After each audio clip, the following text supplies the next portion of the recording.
नमस्कार मित्रांनो. रात्री अंथरुणावर पडल्यावरही डोक्यात विचारांचे चक्र सुरूच असते ना.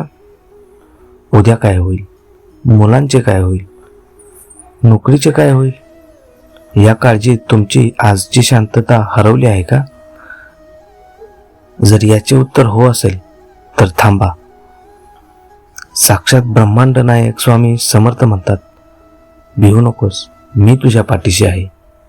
पण ही भीती घालवायची कशी, याचे प्रॅक्टिकल उत्तर भगवान श्रीकृष्णाने गीतेत दिले आहे. आज आपण चिंतेकडून शांततेकडे प्रवास करणार आहोत.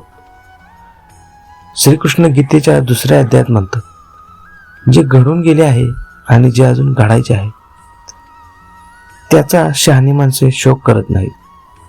आपण अर्धी चिंता तर अशा गोष्टींची करतो ज्या आपल्या हातातच नाही. स्वामी समर्थांचा सबुरीचा मंत्र आणि कृष्णाचा वर्तमानातील कर्माचा सिद्धांत जर आपण एकत्र केला तर ताणतणाव क्षणात गायब होतो. जेव्हा तुम्हाला खूप टेन्शन येईल तेव्हा फक्त एकच विचार करा, मी माझे 100% प्रयत्न केले आहेत का?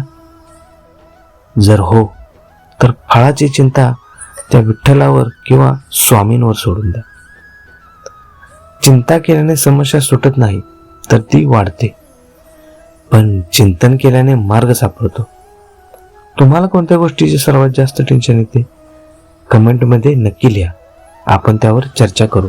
आणि हो, मनाला उभारी देण्यासाठी आपल्या या आध्यात्मिक कुटुंबाचे सदस्य व्हायला विसरू नका.